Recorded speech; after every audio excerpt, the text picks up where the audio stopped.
Address decoding, जब हम लोग मल्टीपल माइक्रो प्रोसेसर या फिर जल मल्टीपल मेमोरी एक साथ यूज़ करते हैं तो दिक्कत क्या होता है, या इनपुट आउटपुट डिवाइस मल्टीपल एक साथ यूज़ करते हैं तो दिक्कत क्या होता है कि अगर हम लोग भेजते हैं मतलब, या फिर हम लोग एड्रेस मेमोरी यूज़ करते हैं या इनपुट आउटपुट डिवाइस का इनपुट लेते हैं या आउटपुट भेजते हैं तो वो अलग अलग में चल देता है। मतलब 3 4 है तो अगर इसमें भेजना है तो गलती से इसमें चल देता है ना, या फिर दोनों में चल देता है। तो उसके लिए अपन क्या करते हैं, एड्रेस डिकोडिंग यूज़ करते हैं। एड्रेस डिकोडिंग से क्या होता है, अपन जो जितने भी मेमोरी और इनपुट आउटपुट डिवाइस है वो सबको एक तो यूनिक एड्रेस प्रोवाइड करते हैं, ताकि हम लोग जब उसको बुलाए तो हम लोग उस यूनिक एड्रेस से उसको बुला सके, तो एक स्पेसिफिकली जो पार्ट है वही आए और बाकी में साथ में दूसरे ना आए। ठीक है, तो अब इसका ज़रूरत क्यों है, क्योंकि इसका ज़रूरत इसलिए है ताकि एक टाइम पे एक ही चीज़ रिस्पॉन्ड करे। ठीक है, जब हमको जो ज़रूरत चाहिए वही रिस्पॉन्ड करे। अब ये वर्क कैसे करते हैं, पहले अपन हाई एड्रेस लाइन यूज़ करते हैं। हाई एड्रेस लाइन को अपन फिर डिकोडर के साथ लिंक करते हैं। फिर डिकोडर जो है वो एक तो यूनिक एड्रेस को एक्टिवेट यूनिक एड्रेस को जनरेट करता है ना। फिर उसके बाद उसको अपन बोलते हैं चिप सेलेक्ट। चिप सेलेक्ट मतलब CS है ना। फिर जो CS है वो एक्टिवेट होकर के एक मेमोरी चिप करता है। अब इसका दो है, फुल एड्रेस डिकोडिंग और पार्शियल एड्रेस डिकोडिंग। ठीक है, अब जो इसमें यहाँ पे जो फुल एड्रेस डिकोडिंग है और पार्शियल एड्रेस डिकोडिंग है, फुल में क्या होता है, फुल में जो है जितना भी है मतलब जैसे बोले तो मल्टीपल एड्रेस लाइन ये यूज़ करता है। तो ये क्या करता है, मल्टीपल एड्रेस लाइन यूज़ करता है। मल्टीपल एड्रेस लाइन यूज़ करने से क्या होता है, देखो uses all required higher address line, मतलब ये एक बार में सब तो जितने भी मेमोरी चिप है सबके पास यूनिक एड्रेस होता है ना। तो इससे हम लोग को फ़ायदा क्या हुआ, एडवांटेज क्या हुआ, इससे क्या हो, ओवरलैपिंग नहीं होगी और क्या होगा, और एक्यूरेसी मिलेगी हमको। लेकिन डिसएडवांटेज क्या है कि हम लोग को ज़्यादा सर्किट लगेगा, है ना, तो कॉम्प्लेक्स होगा, मोर सर्किट सो मोर कॉम्प्लेक्स, है ना, मोर कॉम्प्लेक्स तो मोर हार्डवेयर। ये इसका हुआ। अब ये काम कैसे करेगा, सबसे पहले हायर एड्रेस में को डिकोडर के साथ अपन लिंक करेंगे। फिर उसके बाद अपन क्या करेंगे, अपन उसको डिकोडर करेगा जनरेट, क्या चीज़, CS क्या होता है, कोड। CS क्या होता है, यूनिक कोड, मतलब वही चिप सेलेक्ट है ना, चिप सेलेक्ट। फिर CS will activate a specific. अब ये जो है इसका पूरा उल्टा इधर आएगा, मतलब इसका जो पूरा उल्टा उल्टा मतलब ये, यहाँ मल्टीपल एड्रेस लाइन तो यहाँ सिंगल एड्रेस लाइन, यहाँ पे यूनिक एड्रेस है तो मे बी सबको यूनिक एड्रेस ना मिले। ठीक है, यहाँ पे ओवरलैपिंग का एडवांटेज है तो यहाँ पे ओवरलैपिंग इज अ डिसएडवांटेज, मतलब मे बी ओवरलैपिंग हो सकता है, एक्यूरेसी नहीं मिलेगी उतनी अच्छी जितनी हम लोग को फुल एड्रेस में मिलती है। यहाँ अब जो इसके डिसएडवांटेज है उसमें एडवांटेज आ जाएगी। अब यहाँ सर्किट कम लगेगा, लेस सर्किट है ना, तो ये कॉम्प्लेक्स कम रहेगा तो मतलब सिंपल रहेगा। ठीक है, और लेस हार्डवेयर लगेगा। ठीक है, अब इसमें भी सेम है ना, एक एड्रेस डिकोडर वाला मतलब लाइन है, वो जैसे ये वर्क करता है वैसे सेम ये भी वर्क करता है। ये हो गया अब, है ना। अब आईओ इंटरफेस क्या होता है, जब भी हम लोग को इनपुट आउटपुट डिवाइस जैसे कि कीबोर्ड, प्रिंटर है ना, माउस जो भी है वगैरह वगैरह, जब माइक्रो प्रोसेसर के साथ में लिंक करना रहता है ताकि हम लोग डेटा को उसमें रिसीव कर सके, सेंड कर सके, है ना। मतलब माइक्रो प्रोसेसर जब हम लोग इनपुट आउटपुट के डिवाइस मतलब एक्सटर्नल डिवाइस को डेटा को रिसीवर सेंड करना है तो अपन आईओ इंटरफेस यूज़ करते हैं। आईओ इंटरफेस में बेसिकली 3 पार्ट होते हैं, program control IO, interrupt control IO, hardware control. Program control IO में क्या होता है, जो इनपुट आउटपुट डिवाइस है उसका जो भी डेटा है वो पूरा कंट्रोल रहता है किसके, माइक्रो प्रोसेसर के पास। तो प्रोग्राम कंट्रोल में पूरा किसके पास रहता है, माइक्रो प्रोसेसर के पास कंट्रोल रहता है। इंटरप्ट कंट्रोल में पूरा कंट्रोल इंटरप्ट के पास रहता है, मतलब जैसे ही इंटरप्ट फ्री रहेगा तब फिर डेटा प्रोसेस होगा। ठीक है, और हार्डवेयर कंट्रोल में जो इनपुट आउटपुट है वो डायरेक्टली मेमोरी में जाता है, उसमें उसको कोई कंट्रोल नहीं करता। ठीक है, तो पहला प्रोग्राम कंट्रोल में क्या होता है, प्रोग्राम कंट्रोल में उसको कौन कंट्रोल करता है? पूरा micro processor control. Interrupt program control में क्या होता है? ट्रांसफर करता है data by sending an interrupt input, है ना, इंटरप्ट इनपुट मतलब इंटरप्ट। और हार्डवेयर कंट्रोल में क्या था? Directly between IO device and memory, ठीक है। अब प्रोग्राम कंट्रोल इंटरप्ट के दो तरीके हैं, आईओ मैप्ड और मेमोरी मैप्ड। ये सेम है जो यूनिट 1 में है, सेम है, ठीक है।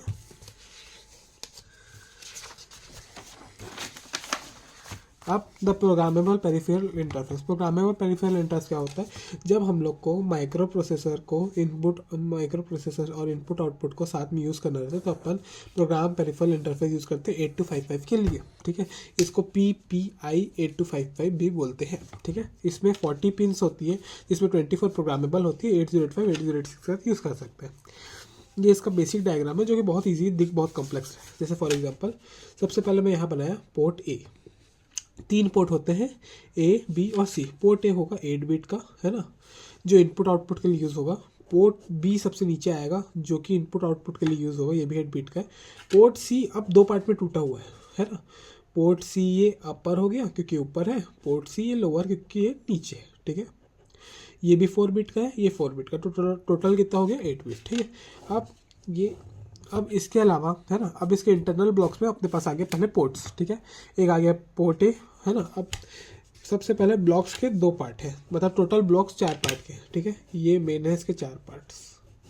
सबसे पहले है रीड डेटा बसेस, ठीक है। सबसे पहला है डेटा बस। डेटा बसेस का काम क्या है? जो भी डेटा है उसको ट्रांसफर करने में हेल्प। दूसरा क्या है? Read and right logic. Read and right logic जो नाम समझ आ रहा है कि रीड और राइट करने में हेल्प करता है। इसमें वही RD, WR, ALE जो भी है ना, DEN, ये सब इसमें आ जाएगा, ठीक है। अब है ग्रुप ए। ग्रुप ए में क्या होता है? एक तो अपना आगे है पार्ट ए, ठीक है, और एक अपना आगे है पार्ट सी का अपर। ये दोनों आगे ग्रुप ए में। और दूसरा क्या है? Group B. तो ग्रुप बी में आगे है पार्ट बी और एक आगे है अपना पार्ट सी का लोअर, ठीक है। अब जो है ना, कि ये तो हो गया इतना, है ना। अब उसके बाद क्या है? जो ग्रुप ए और बी है वो इससे कनेक्ट है, किससे? रीड और राइट से। और रीड और राइट किससे कनेक्ट है? डेटा बस से। डेटा बस क्या है? D0 से D7 जो रहते हैं नॉर्मली कैजुअली, है ना। अब ये जो है ये चारों आपस में ऐसे, ये डायग्राम है वही सेम बना रहा हूँ बस समझाने के लिए, ठीक है। ये वाला जो है ये बीच में है 8 बिट इंटरनल बस जो सेम रहता है, ठीक है। तो ये है बेसिक डायग्राम, ठीक है। अब इससे क्या पता चला? हम लोग पास मेन 4 चीज़ें, group A, group B, data bus और रीड और राइट लॉजिक। डेटा बस का काम क्या है? डेटा ट्रांसफर करने का। रीड और राइट लॉजिक काम क्या है? वो रीड और राइट करने में हम लोग को हेल्प करता है डेटा को। ग्रुप ए में क्या है? पार्ट ए मतलब पोर्ट ए 8 बिट का और पोर्ट सी 4 बिट का, है ना, अपर, है ना। तो अपर मतलब लोअर क्या होगा? PC0 से PC3 और PC4 से PC7। ये 4 बिट इसके पास, 4 बिट इसके पास। ग्रुप बी के पास क्या है? ये, ठीक है। तो इंटरनल ब्लॉक्स में मेन ब्लॉक में 4 आएगा। डेटा बस जो ट्रांसफर करता है डेटा बिटवीन CPU और network. Read and right logic जो कंट्रोल करता है डेटा ट्रांसफर को। ग्रुप ए कंट्रोल जो पोर्ट ए को कंट्रोल करता है और अपर पोर्ट सी को। और ग्रुप बी कंट्रोल जो पोर्ट बी और लोअर पार्ट को कंट्रोल करते हैं। अब पोर्ट्स ऑफ 8255 क्या है? पोर्ट्स ऑफ 8255 में 8 बिट पोर्ट है और ये इनपुट और आउटपुट के लिए यूज़ होगा। पोर्ट सी क्या है? 8 बिट पोर्ट है ये भी, लेकिन इसका 2 पार्ट है, यही PC0 से PC3 और PC4 से PC7 और, है ना। अब इसमें मोड है। पहला क्या है? BSR mode, BSR mode. और दूसरा क्या है? Input output mode. Input output mode अकेले में भी एक कॉन्स्टेंट बन सकता है, ठीक है। BSR मोड में क्या होता है? जब भी मोस्ट सिग्निफिकेंट बिट 0 होगा तो BSR मोड चलेगा, और जब भी मोस्ट सिग्निफिकेंट बिट 1 होगा तो IO मोड चलेगा। जब ये BSR मोड होगा तो पोर्ट ए और पोर्ट बी जो है वो इनपुट आउटपुट के लिए यूज़ होगा। देखो, port C bits are only use for set और रीसेट, ठीक है। और only port C will be use for set and reset, ठीक है। BSR का फॉर्म क्या है? Bit set reset. ये हम लोग को सेट और रीसेट करने में हेल्प करता है, ठीक है। अब इनपुट आउटपुट मोड में क्या होता है? इनपुट आउटपुट मोड में हम लोग बेसिकली 3 मोड रहते हैं। पहला है मोड 0। मोड 0 में क्या है? पोर्ट ए यूज़ होता है हम लोग का किसके लिए? पोर्ट ए एंड बी अपन यूज़ करते हैं इनपुट आउटपुट के लिए, है ना। और पोर्ट सी अपन use port A B C तीनों को अपन इनपुट आउटपुट के लिए यूज़ करते हैं। पोर्ट सी कुछ काम के लिए नहीं होता, मतलब पोर्ट सी भी इनपुट आउटपुट के लिए होता है, और इसमें अपन हैंड शेकिंग नहीं करते हैं और इंटरप्ट भी इसमें मैनेज नहीं करते हैं, ठीक है। और इसमें तो क्या बोलते हैं, ये होता है कब, नॉर्मल सिंपल डेटा ट्रांसफ़र के लिए। अब मोड वन में पोर्ट ए एंड बी को अपन यूज़ करते हैं किसके लिए, इनपुट आउटपुट के लिए, और सी को अपन यूज़ करते हैं किसके लिए, हैंड शेकिंग के लिए। इसमें इंटरप्ट होता है और ये होता है डेटा ट्रांसफ़र, लेकिन अगर दो अलग अलग डिवाइस अगर अलग अलग उसके लिए हो, मतलब दोनों का डेटा ट्रांसफ़र लिमिट अलग अलग हो, तो उसके लिए होता है। अब मोड 2 में क्या होता है, पोर्ट ए जो होता है वो इनपुट आउटपुट के लिए हो जाता है, और पोर्ट बी जो है उसको अपन मोड 1 जैसे यूज़ कर सकते हैं, और पोर्ट सी हैंड चेकिंग के लिए। इसमें सब कुछ होता है, इसमें हैंड चेकिंग होता है, इंटरप्ट भी होता है, सब होता है, ठीक है,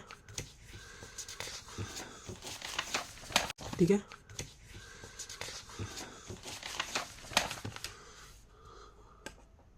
जब दो में अपन डेटा ट्रांसफ़र करते हैं तब मोड 2 यूज़ करते हैं, ठीक है। अब प्रोग्रामेबल इंटरवल टाइमर, इसको अपन बोलते हैं PIT, ठीक है।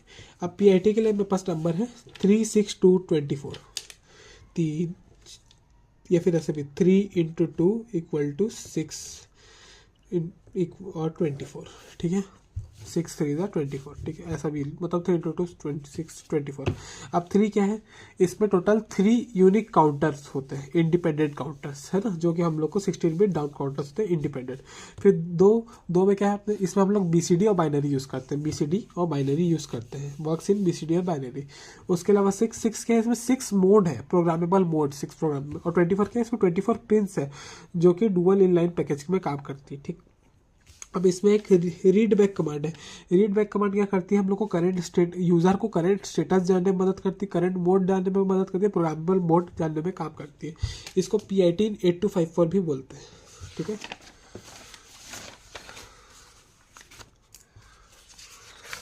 अब direct memory access, direct memory access के लिए मेरे पास एक वो है BCT होटल, ठीक है।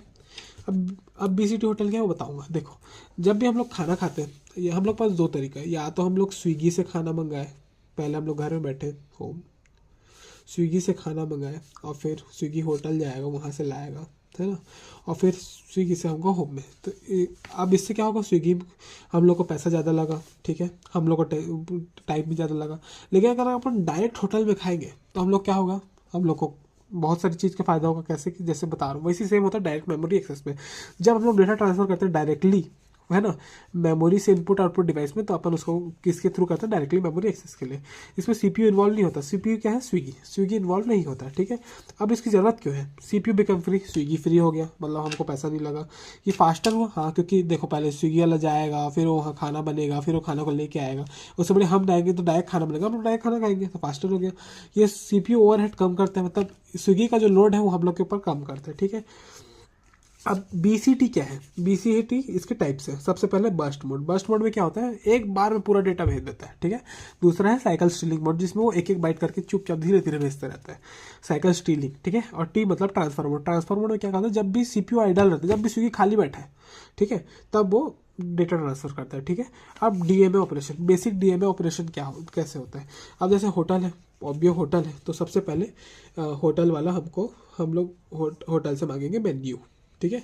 DMA को रिक्वेस्ट करेंगे, तो होटल से अपन रिक्वेस्ट किए, क्या मेन्यू रिक्वेस्ट किए कि भाई दिखाओ हमको क्या खाने के लिए। तो DMA रिक्वेस्ट किया, IO डिवाइस सेंड किया, DMA रिक्वेस्ट, है ना, पहले मतलब input output device DMA request send किया CPU को कि भाई बताओ हमको कहाँ डेटा ट्रांसफर करना है। वैसे हम पूछे भाई कहाँ मेन्यू है ना। फिर CPU रिस्पॉन्स किया, मतलब होटल वाला हम लोग को मेन्यू दिया, ठीक है कि, और CPU रिस्पॉन्स में क्या बोला कि ठीक है भैया ये लो आप मतलब डायरेक्ट मेमोरी एक्सेस यूज़ करो, ठीक है। फिर DMA ट्रांसफ़र किया, फिर खाना आया, है ना, तो खाना आया तो हम उसको खाए, ठीक है। तो डेटा ट्रांसफ़र हुआ, तो डेटा इनपुट आउटपुट डिवाइस से मेमोरी में गया, तो इनपुट आउटपुट डिवाइस मेमोरी लाया, DMA लाया और मेमोरी उसको खाया। फिर DMA कंप्लीशन, फिर हम लोग बोले कि भाई बिल लाओ, फिर होटल में बोले बिल लाओ, तो DMA बोला हम लोग कंप्लीट हो गए। फिर इंटरप्ट टू CPU मतलब हम लोग बिल पेड किए, ठीक है। मतलब अब DMA बता दिया कि हो गया हमारा हम लोग डेटा भेज चुके हैं, तो अब फर्दर आप अपना कर सकते हो। इसका एग्जांपल है डिस्क कंट्रोलर और ग्राफिक्स कार्ड और नेटवर्क कार्ड, ठीक है, ये हो गया। अब इसमें क्वेश्चन क्या क्या आ सकते हैं, इसमें क्वेश्चन ये आ सकता है एड्रेस डिकोडिंग टेक्निक क्या है, ये आ सकता है क्वेश्चन में, ठीक है। Input output interfacing 825 PPI, 825 PID और DMA कंट्रोलर, ठीक है। अब EPROM और ये, अब इसमें क्या लिखना, 16K इंटू 8 लिखा है, जैसे 16K इंटू 8 लिखा है, ठीक है। तो इसमें कुछ नहीं, 1K जो होता है वो होता है 1024, तो 16K क्या हो जाएगा 16 इंटू 1024, इसको कर लो 2 की पावर n में कन्वर्ट। कैसे कैसे करोगे, ये 16 क्या है 2 की पावर 4, 1024 क्या है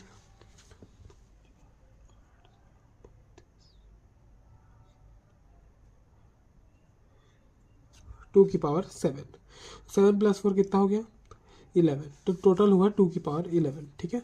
तो 11, अब 2 की पावर 11 है, तो 2 की पावर 11 में तो अब अपने को टोटल कितने, मतलब 16K इंटू 8 के लिए अब ये दो है, ठीक है। अब तो हम लोग को 16K इंटू 8 के लिए अपने को कितने बस लगेंगे, अपने को लगेंगे टोटल 11 बस। 11 बस मतलब कितने, A0 से लेके A10 तक, ठीक है। मैं दिखा देता हूँ इसको भी।